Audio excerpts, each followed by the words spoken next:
Hello, everyone, and welcome to the 2021 Summer Youth Internship Virtual Information Session. We are going to go ahead and get started on time because I know everyone has been at work or at school all day and you're ready to settle in at home. Maybe you're like me and you had dinner thrown in the oven in between and you're just kind of ready to get the day over with and get everything settled down.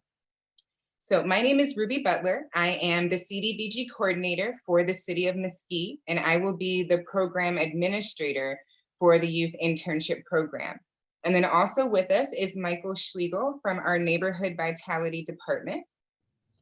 Hi, everybody. Michael Schlegel. I'm glad that y'all are here and look forward to working with everybody. And Michael is going to be assisting me on the day-to-day oversight of the program. So kind of the owner and manager, if you will. Nobody needs to worry about your camera, your microphone, or anything. This is strictly us presenting some information to you. We have mostly potential interns and then a few of our employers on the call today. If you do have a question, feel free to utilize the Q&A feature at the bottom of your screen. You can enter your question there. Michael is going to keep an eye on those questions and get back to you with responses, or he can shoot them over to me when we get to the Q&A portion of the presentation at the end. So let's get started, if I can. There we go. So here's our agenda for the meeting. We're quickly going to discuss the history of CDBG and the Summer Youth Internship Program. We'll talk about the eligibility criteria and the application. There are some important dates that you'll need to remember, the interview and selection process. We'll talk about the job readiness workshop that's included, what to expect your first day of work, and the available internship opportunities that we have.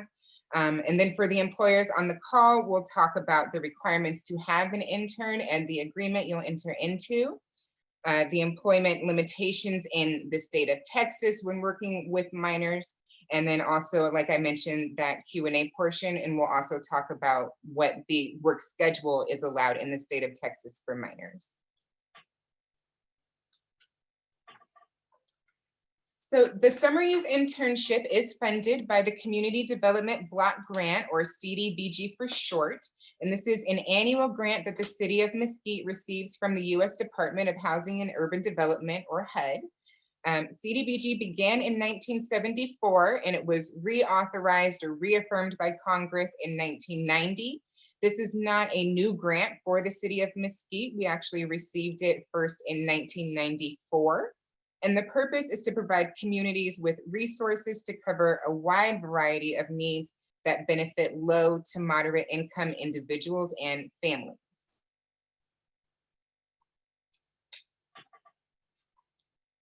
CDBG funding is used for services such as housing rehabilitation, down payment assistance for first-time home buyers, and many public service programs like low-cost medical and dental services, rental and utility assistance, homeless outreach, Meals on Wheels for seniors, and mental health counseling to combat teen dating violence, COVID fatigue, general depression, etc.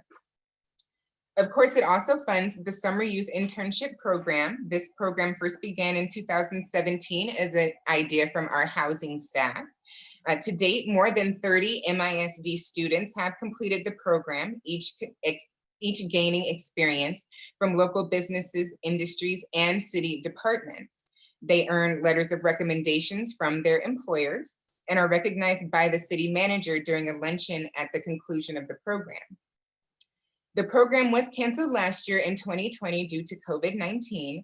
So this upcoming session will be the largest that we have done yet, both in number of interns that we have participating and in participating local business partners that we have in our city of Mesquite. I've gotten already a lot of questions about the income eligibility because we did mention it is for eligible applicants. So CDBG is a grant that provides services for low to moderate income individuals. So in order to be eligible, you must be in the low to moderate income bracket. This chart here is showing the most updated income limits from HUD. It was just released, as you can see, last week. And you'll need to check, if you're a student, you'll need to check with your parent or guardian. Obviously, if you are the adult, you know. First, you'll look at the top bar, the number of people in your household. That includes everyone, not pregnant women. That still counts as one person, but a newborn, that is another individual. So if you are a single parent and you have 4 children, that is a household of 5. Then you are going to look at the income of everyone over the age of 18. So if you have a 16 or 17-year-old already working, we're not concerned about their income. We're looking at the income of 18 and over. And you'll want to make sure that you are at or below the second line, which is the 80% AMI for low income. As long as you are at or below that number, then you would meet the income eligibility qualifications to apply to participate in the program. In addition, you must be a resident of the city of Mesquite, be between the ages of 15 and 17 by June 11th of 2021. That is when the program begins. And unfortunately, if you are a graduating senior and you're going to be done with high school in a couple months, then big congratulations to you, but you are not eligible for the program. This is targeted towards incoming seniors, juniors, and sophomores. So those who will be continuing high school education after the program is completed.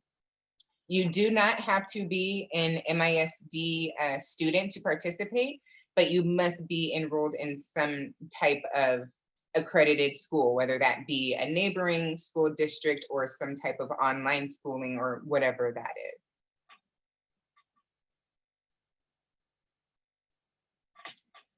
With your application, you're going to need to turn in some documentation as well. We'll need a copy of your parent or guardian's photo ID, a copy of your school ID. If you don't have one because you attend school online or something like that, then you can let Michael or myself know, and we'll work out another way for you to verify that you are enrolled.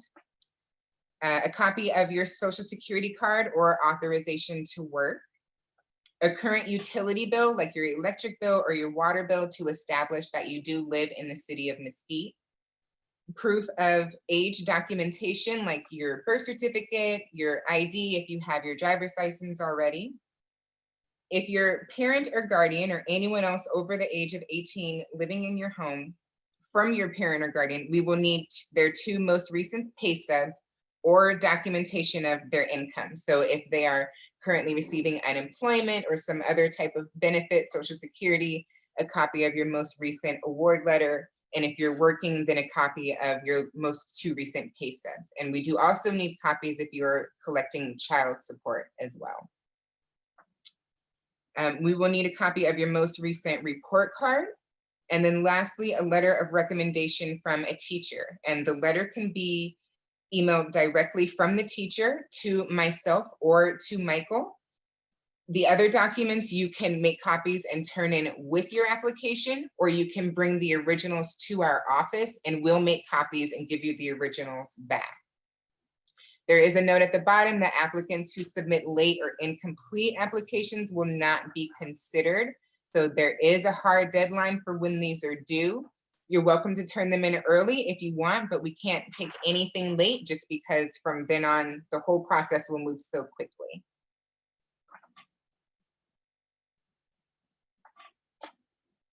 So here are some important key dates to remember. The information session is Thursday, April 8th, today, right now at 6 p.m. Applications will be posted to our website tomorrow morning at 9 a.m. The website URL is there, cityofmesquite.com/CDBG. So as long as you can remember CDBG, Community Development Block Grant, then you'll be able to get to it. They are due back to us by Friday, April 30th by 5 p.m. So you have 3 weeks to get all of your documentation together. They need to be turned into our offices at 1616 North Galloway Avenue in Mesquite. This is the Housing and Community Services building. It is across the street from City Hall, across the street from Mesquite Arts Center, next door to the Mesquite Credit Union. So not in City Hall, but you need to go across the street and then next to the credit union. We'll go over these other dates and parts of the process in detail in just a second, but just so that you have an idea of the timeline. Staff will hold in-person interviews from May 10th to the 13th, and then the 17th and the 18th. And due to timing constraints and the number of applications we're expecting, only selected applicants will be contacted to participate in a panel interview. We just simply won't have time to sit down with everyone, unfortunately. But all applicants will be notified of our final decision status by Monday, May 24th. So whether you have been accepted or denied, we won't leave you hanging. We'll make sure to send you an email and a letter in the mail letting you know what decision has been made regarding your application. We do only have 18 spots available this year for the program, and roughly 115-ish or so students who have signed up for the session tonight. So there will be some students who aren't selected, and there will be a little bit of competition. But I don't want anyone to get discouraged from applying just because we have a large number of students who are interested does not mean that all of those students are going to apply. You would be surprised how many times we have a meeting and tons of people show up and they're very excited, and then the deadline comes and 3 people actually follow through and do all the things that they were supposed to. So just because there's 100 kids right now, you might actually get to April 30th and you're really only competing against 20 kids for 18 spots, and then your chances are really good. So always be sure to shoot your shot, as the kids say these days. Make sure you shoot your shot always. So applications will be, applicants selected for the program will be required to attend a job readiness session on Friday, June 11th. That's going to be an all-day session from 9 a.m. to 3 p.m. Also on Friday, June 11th, you'll get a phone call from Michael or myself letting you know where you're going to be working, where you've been placed for your internship. And your first day of work will be on Monday, June 14th. The last day of work will be on Sunday, July 25th. The internship program runs for a total of 6 weeks, and so you can see the dates for each week listed there. These weeks are Monday through Sunday because some of our business partners are businesses that are open on weekends, such as retail. That doesn't mean that you specifically are going to work a whole Monday through Sunday, but just that your supervisor may request or require you to work a Saturday or a Sunday. And there is a space in the application for you to indicate if that's something that your schedule allows or not. I know many of you may be doing other summer programs, you're visiting family, you have other things going on, especially now that we are starting to open up again. We want to be outside. Some people have sports, they want to attend church. And so make sure that you do be honest and let us know your availability in the application so we can make sure we place you in the best position possible. All interns who successfully complete the program will attend a graduation ceremony on Friday, July 23rd. We will hear comments from the city manager and present you with your letter of recommendation, and just generally celebrate your accomplishments and moving forward into the next year and the next phase of your life.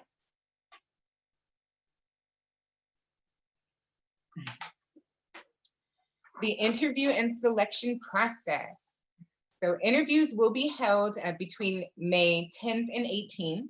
The dates and times will depend on both yours and city staff's availability. We'll work with you as best we can to make sure it's a time where it's after school, where you'll have transportation and it'll be convenient for you. And like I mentioned, our offices are located at 1616 North Galloway Avenue in Mesquite.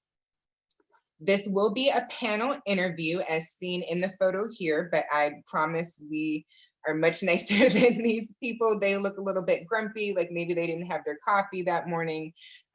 We definitely will make it a little bit more light and fun for you than that. But many organizations these days conduct panel interviews. And so we want you to have an idea of what a real interview experience looks and feels like. During the interview, you'll be asked questions such as, do you have any unique skills or talents? Describe challenges that you've overcome. What are your academic goals or future career plans? Tell us about your previous work history, if you have any, and if you don't, that's perfectly fine.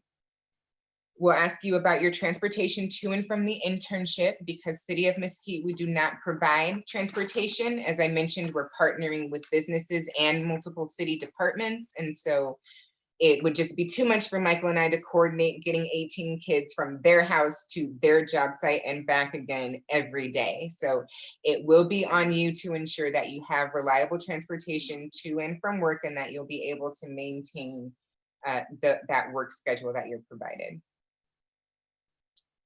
During the interview, we'll also give you a list of available positions, so you'll have a chance to read over the options and give us your top 3, because we want to know what you'd like to learn about this summer.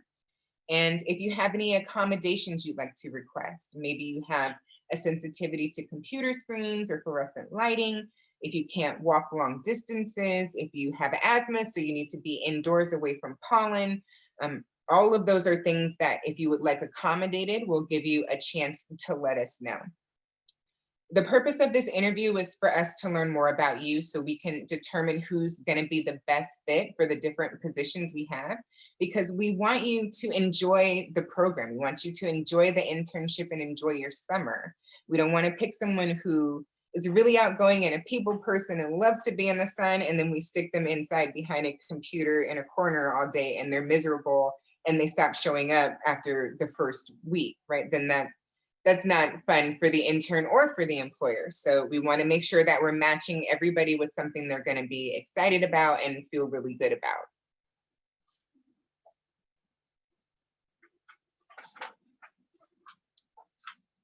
The selected applicants will be notified by May 24th, and they'll all be provided a Summer Youth Internship Handbook, which actually I just got our first copy of today. And so everyone will get a copy of this that you can carry around with you to your job site, keep in your car, your backpack, whatever. It'll have our staff contact information, Michael and myself, our program policies, and then other useful information about what's expected of you and then what to do in different situations. Participants will also be asked to sign a photo release form. This form is not required for you to participate. What it does is it allows us to take your picture. So maybe your employer wants to take a photo of your happy, shining face for their Instagram account, and they want to talk about how they're so excited about this new intern who's learning so much. Or maybe I want to use a photo of you to promote next year for the next group of interns who are interested. The photo release form just simply allows us to do that. But if you absolutely do not want a picture of you showing up anywhere ever, then it's fine just not to sign it, and then you won't have to worry about that. Interns will be invited to attend a job readiness training on Friday, June 11th. And when I say invited, I really mean you will be required. If you don't attend the training, then you will not be eligible for work. You'll be disqualified from the program, and your position will be given to the next person who was eligible for the opportunity, and they'll just do the training at the end of their internship instead. The training will be hosted by the wonderful staff over at Texas Workforce Solutions. This training is specifically designed for youth and for individuals who have very little to no previous job experience. So they will talk with you about dressing for success, interview techniques, resume building, communication, problem solving. They will also stay with you for a few months after the program. They'll work with you about adding your internship experience to that resume. They'll talk with you about your college plans or your future career plans. Those of you who are entering into your senior year and you're looking at what to do next, they'll be there to kind of help you with those decisions and navigate that. So some kind of aftercare services from the internship program, just to make sure you have support and everything kind of stays on the right track. So after your workshop, we will talk with the Workforce Solutions staff and compare our notes with their notes and decide who would be the best placement for where, and then of course give you a call and let you know.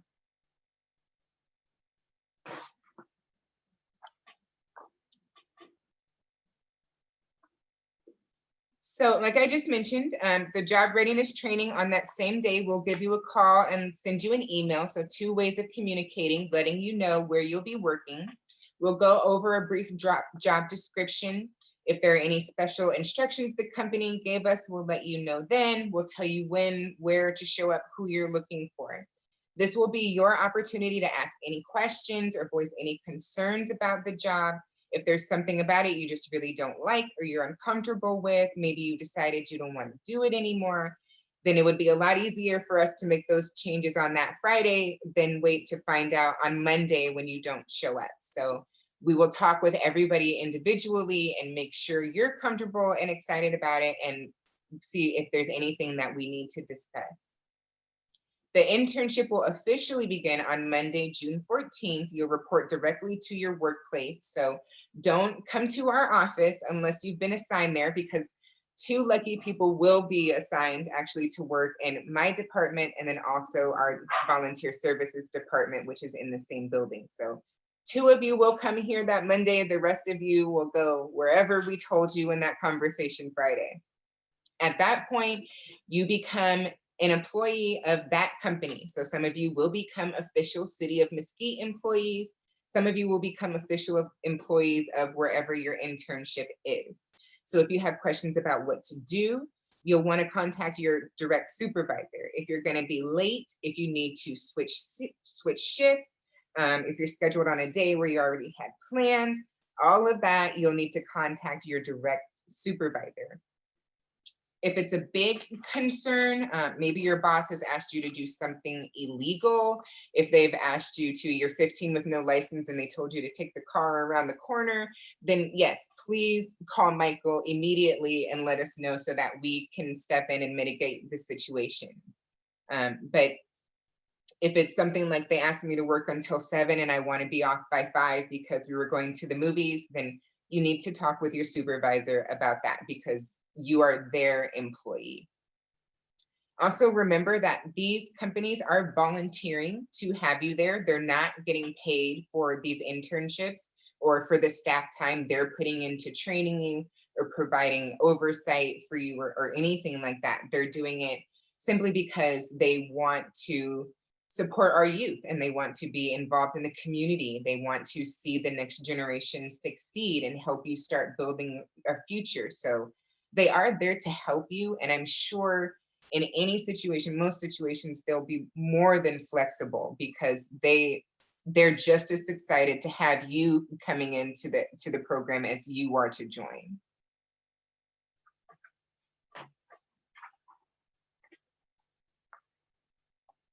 So we've had a wonderful response once again from our local industries, and this is just a couple of examples of some of the opportunities that we'll have available. These are both company and city departments that have committed to participating. If you are a business on the call and you haven't already spoken with me and been committed to the program, unfortunately, we are full this year. But we would love to have you next year. We hope to expand the number of interns and expand funding. So we would love for you to send Michael or myself an email so we can keep in touch with you and see if next year we can have you participate. But for those of you who, let's go down the list, those of you who like to be outside, like I said, you're interested in horticulture, landscaping, yard maintenance, you are actually going to get some positions with the city and get to learn about some of the ways that the city goes about caring for our landscape, taking care of our buildings, making sure that Mesquite is neat and clean and is shown with pride. And if you have ideas about how they can even be better than that, then that would be the perfect position for you. If you love animals or have fur babies, I'm sure you see mine walking back and forth in the background. We do have some positions related to animal care and animal services. So you'll get to spend your whole day with dogs and puppies and kittens. I'm really jealous about whoever those interns get to be. We have construction management, project management. So those of you who like to be in charge, who like to get down in the details, who like to get everything worked out and make the schedules and the budgets and all of that, then there are some employers who can't wait to have you come into their industry. Production and manufacturing positions. So if you like to work with your hands, you like to get creative, you like to make things and instantly see results, then there's some positions available. medical and dental facilities, office positions such as clerical and secretarial. So interested in customer service, medical and billing coding, things like that, then there's a position available.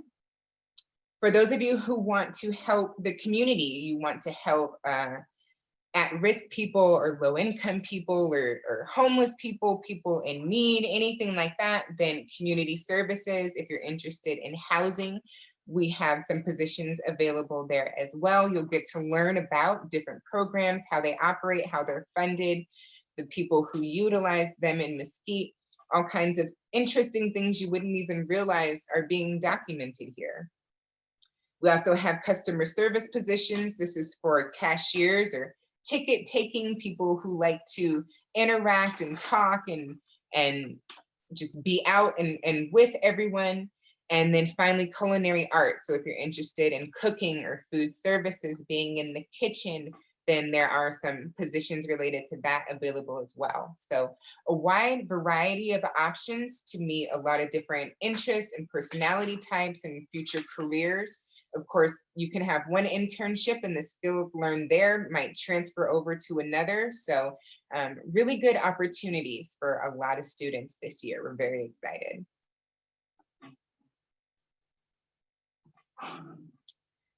So now for our employers on the call, moving away from the interns, if you are looking to welcome an intern into your organization, we have some information for you based on the frequently asked questions I've kind of been getting throughout the past few months.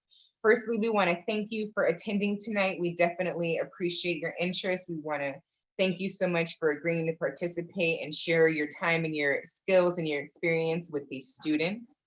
Your role in the program is essential as you're providing the direct mentorship to our youth. The purpose of the program is to provide them with the opportunity to gain meaningful job experience beyond the classroom and acquire skills they can later use to secure future employment. This will be achieved by your providing on-the-job training as necessary. And by that, I don't mean taking someone in and trying to train them for a highly specialized position. I don't expect anyone to come out of this ready to get their real estate license or something like that, right? But give them enough training just to ensure that they'll be successful in their position, that they're comfortable with what they're doing every day. They are going to be able to do a good job at it. They're going to enjoy it, just enough to make sure that they're going to be successful. For example, if you are culinary arts, you might need to go over with them, this is how our kitchen works. They may know they want to do culinary arts, but they've never been in a professional kitchen before. So they need to know this is where the chef is. This is where clean dishes are dirty dishes. This is the flow. This is what you say if you're moving behind someone in the kitchen. You yell behind. I learned that from, I think, Hell's Kitchen. Just the different things that they'll need to fit in with the job environment and enjoy their experience.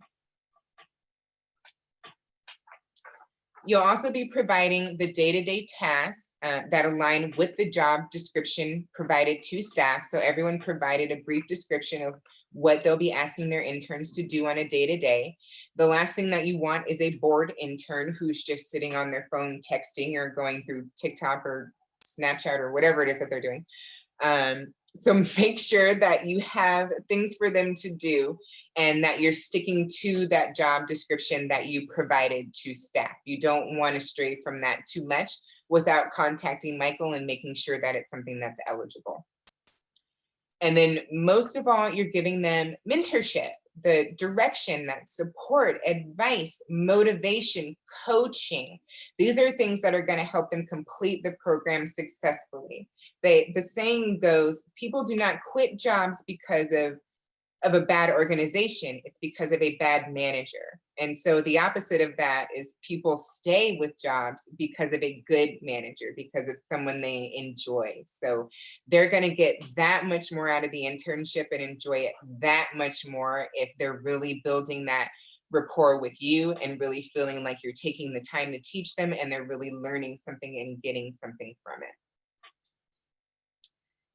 As you know, this program is at no cost to you. These are part-time positions. You'll be reimbursed at a maximum of 20 hours per week.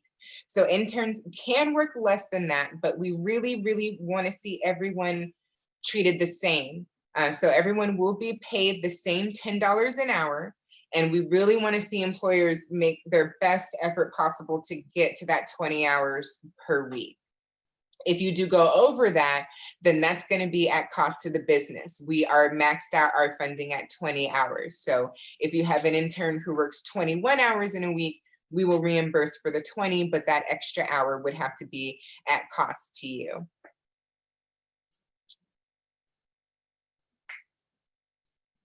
Interns will we will also cover not only their $10 an hour time, but also their Medicare at 1.4% and their PARS at 1.3%. These are required benefits. And if your company has other benefit requirements for part-time temporary employees beyond this, then please let me know so we can work out if that's something that we can afford in our budget.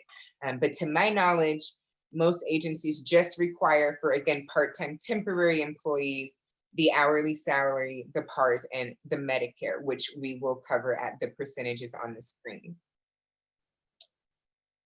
To reimburse for payroll, you'll be submitting 3 documents. You'll need, number 1, a copy of the timesheet for the hours worked, so I can verify that the intern did in fact work the 20 hours.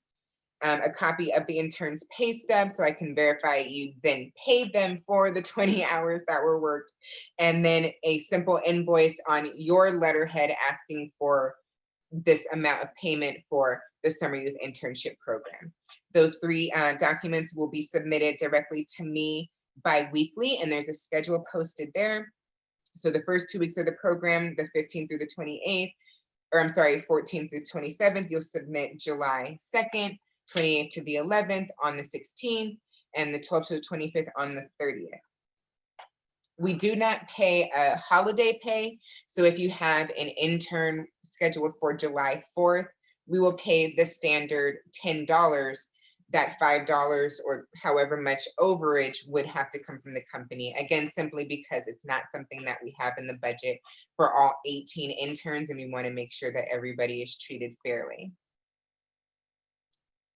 Now, many of you have asked me, why can't the city just pay them directly? Why can't we just pay the students and have them go wherever the job is? And the answer to that is because it's not permitted under federal regulations. CDBG is a reimbursement only grant, so we have to have a bill in hand before we can release funds. That's why the employers have to include that invoice for payment on their own company letterhead. Unless it is CDBG staff who's administering the grant, so I, the coordinator, and the intern who will work under me, they can be paid directly from CDBG. But anybody else, even in another city department, like Michael, for example, cannot. It has to go through a different process, and I have to have a bill in hand to reimburse for the cost.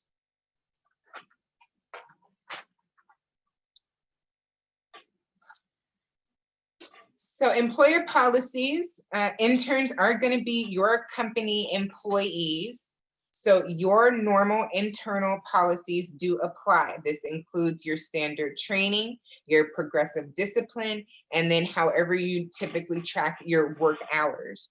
In the event that there is a disciplinary action, we ask that you contact Michael. He'll be able to also contact the youth and, again, play middleman, provide additional guidance and support. But we would support you in following whatever your standard policies and practices are, because you have them in place for a reason. You know your workplace and what's going on in your standards there better than we would. So we do want you to follow what your internal policies that have already been implemented are, and just keep Michael in the loop. All companies and agencies will be required to execute a sub-recipient agreement prior to the beginning of the program. We plan to have them available by May 17th. You'll have some time to review them, and then you'll need to sign them and return them back to me by 5 p.m. on Tuesday, June 1st. The sub-recipient agreement is very detailed, goes over all of the requirements as far as record keeping, the submission dates, the maximum amounts, We have reviewed your insurance. Everything that you might have a question about will be included in there. You'll also get a copy of the Summer Youth Internship Handbook. So you also have that copy of information as well. So we'll also thirdly sit down with each employer and make sure we go over everything and all of the terms and the policies and requirements are clear. So going into that first day of work, June 14th, there's no questions and the whole thing starts seamlessly. I see that Q&A going off. Okay, so we've also had some questions regarding what types of positions the interns will be able to have. I know I went over that kind of list of opportunities before, but we also want to make sure that everyone is aware of and following the legal statutes in the state of Texas, because this is a federal grant. And so violating state or federal laws does put the entire grant, not only the program, at risk. So something that we take very seriously. There are different employment limitations for our 15-year-old interns versus our 16 and 17-year-olds.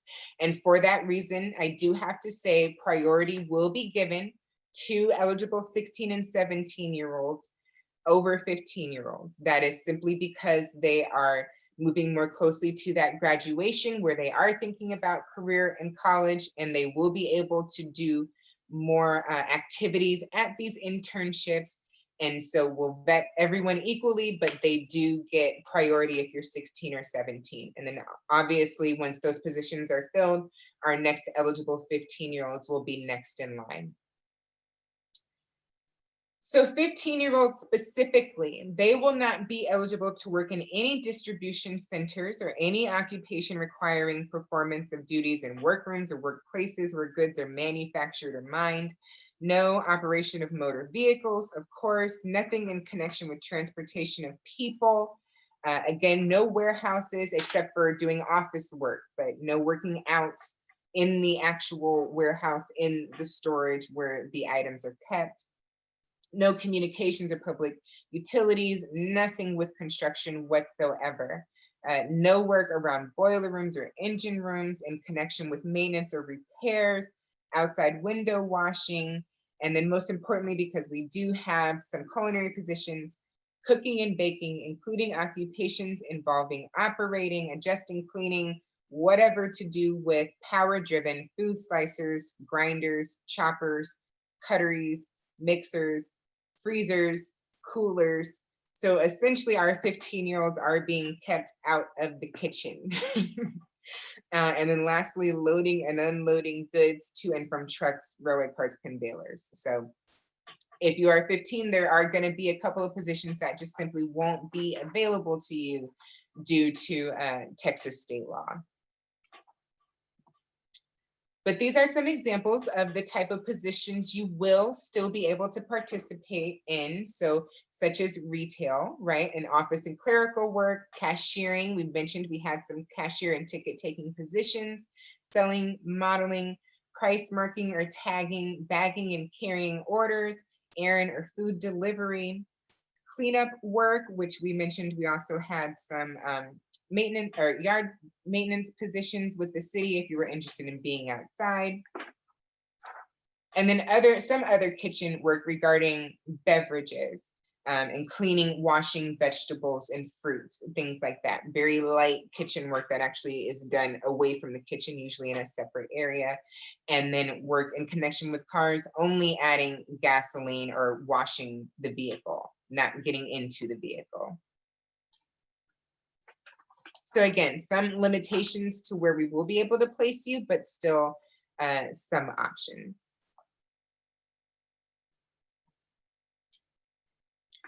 For our 16 and 17-year-olds, you have a little bit more leniency with the law, but you're still not permitted to work in or about plants or establishments where there are explosives. I feel like that should go without saying.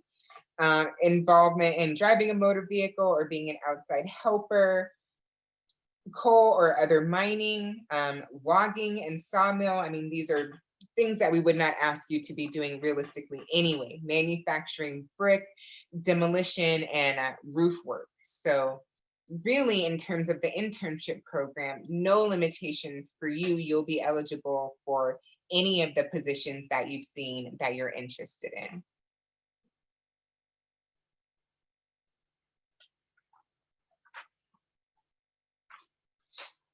As I mentioned earlier, the weeks will run from Monday to Sunday. So if your business or your employer is open on weekends, they will have the option to have an intern there on the weekend, as long as it doesn't exceed that 20-hour per week limit. So work hours will be decided by the actual supervisor in compliance with state and federal law. And again, there's a difference for our 15-year-olds versus our 16 and 17-year-olds. For Texas state law, it stipulates that for 15-year-olds, no more than 8 hours in a day, no more than 48 hours in a week, cannot work before 5 a.m. or past midnight. So obviously the first two will be clear. You just want to make sure you're not scheduling a 15-year-old for opening or closing shifts. And then federal law echoes essentially the same, 8 hours in a day, 40 hours in a week, and then they shorten that time frame to 7 a.m. to 9 p.m. So again, you don't want to have a 15-year-old intern opening and closing. You want to have them there in the afternoon when the sun is up, when people are out being active. 16 and 17-year-olds, they have no legal restrictions on the hours or times of day that they may work. So we are limiting it to 20 hours per week, but that is up to you how you split that 20 hours. And then if you decide with the intern you want to go over that and give them 25, 30 hours, again, that is up to you, between you, the intern, and the parent and guardian. For more information on this and the limitations, you can view Texas child labor laws at Texas Workforce Commission.texas.gov.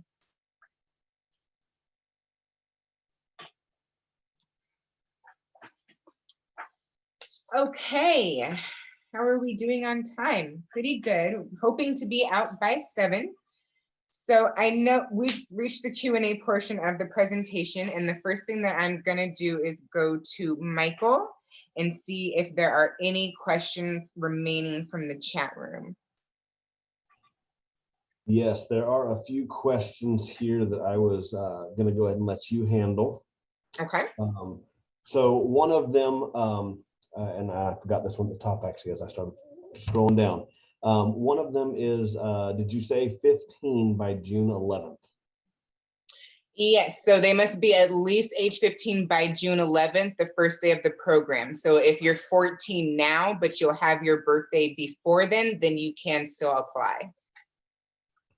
Perfect. And then there's another one that said that they technically live in Garland, but based on where they live, Poteet is their high school. Do they still qualify? Well, you will have to submit that residency documentation. Remember that electricity bill or your water bill. So we will have to go by what that says. If it says Garland, then unfortunately that would disqualify you. Okay, and then we've got, if they get chosen, is there a way to do the interview virtually? That is not something that we have discussed. I'm happy to take that back to the team and see. So we'll have to leave that one on the table for the moment. And those who are selected, if it is an option, then we will give you the option at the time we call to schedule the interview with you. Perfect. And then also, would it be a problem if the student is not able to complete one of the intern weeks? What do they mean by not complete all 6 weeks? From what I take from it is that that they would have to, for one reason or another, have to miss a week.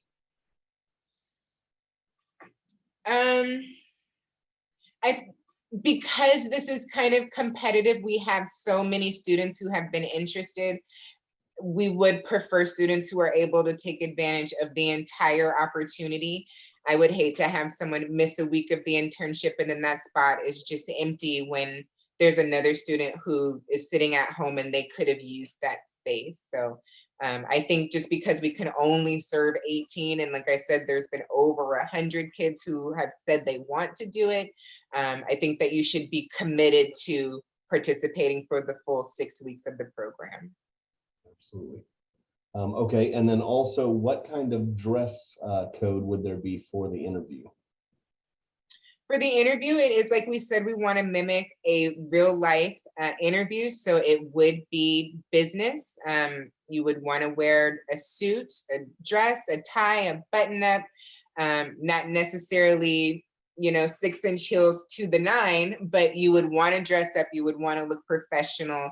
You wouldn't want to wear jeans or anything dirty or holes or rips, logos, t-shirts, tennis shoes, nothing like that.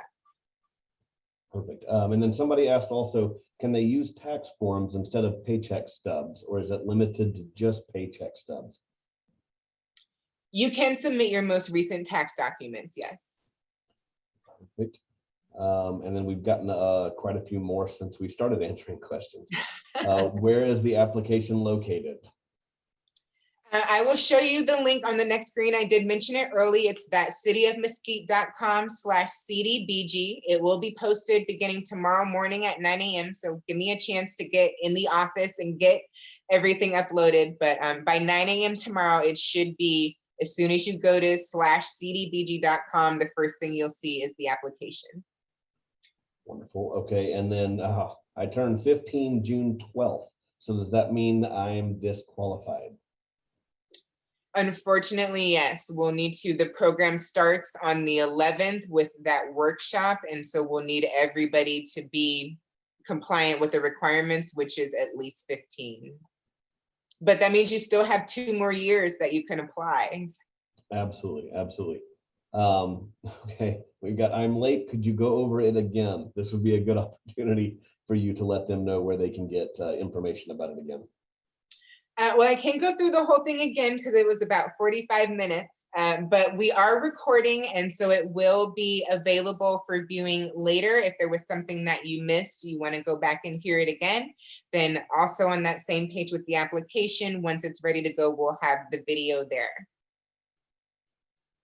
Okay. Okay. And then we've got some that kind of play on some we've already answered. What happens if a summer trip has already been planned during the 6-week period, and you've already addressed that if you have to miss one, that it might be a good idea to maybe try the next year Right. because of people that are ready and willing and able to do it currently.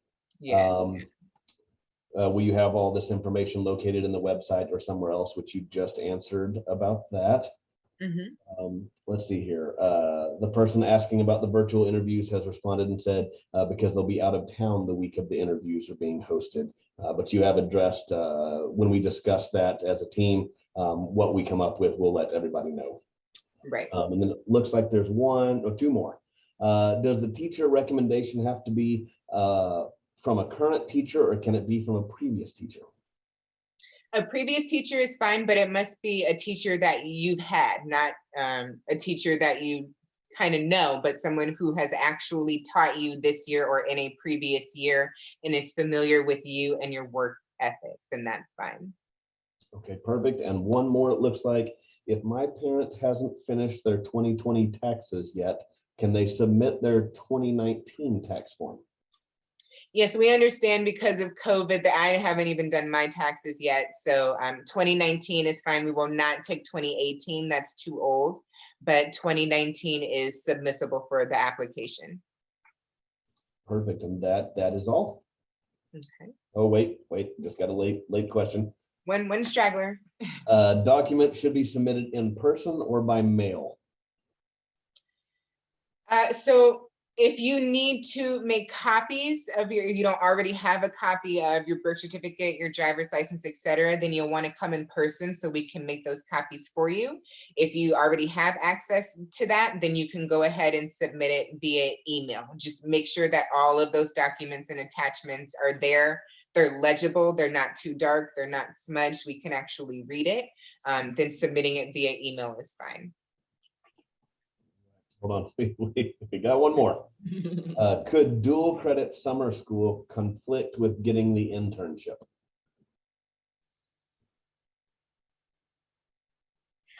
That would really depend on, I guess, the hours of your employer and your ability to do both at the same time, to attend, to make sure that you're, doing what you need to for your classes and also making your work schedule. So that might be something, if selected, we discuss during the interview. If you feel like you're a great multitasker like that and you're ready to try to juggle both, then if you feel like you can, then like I said, I would shoot your shot and see what happens. You never know. Kind of each individual's, choice on that. Right. Some people are able to do that juggle of both. And then some people, they really need to focus on one and then the other. So. Right. All right. That is all of the questions. That's it. All right. So if there's any other questions that we didn't get to, you can send myself an email. I'm Ruby Butler. The first email there, rButler@cityofmesquite.com. Or you can reach out to Michael M. Schlegel at cityofmesquite.com. Also our phone numbers, or you can pop into our office at 1616 and just stop by and say hi and let us know what you thought. As I mentioned, applications will be posted tomorrow morning at 9 a.m. Our website is cityofmesquite.com/CDBG, Community Development Block Grant.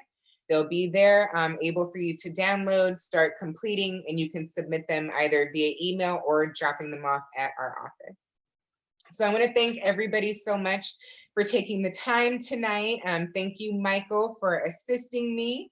And we so look forward to getting your applications, to reading your responses, and to working with you this summer. I hope everyone has a great night.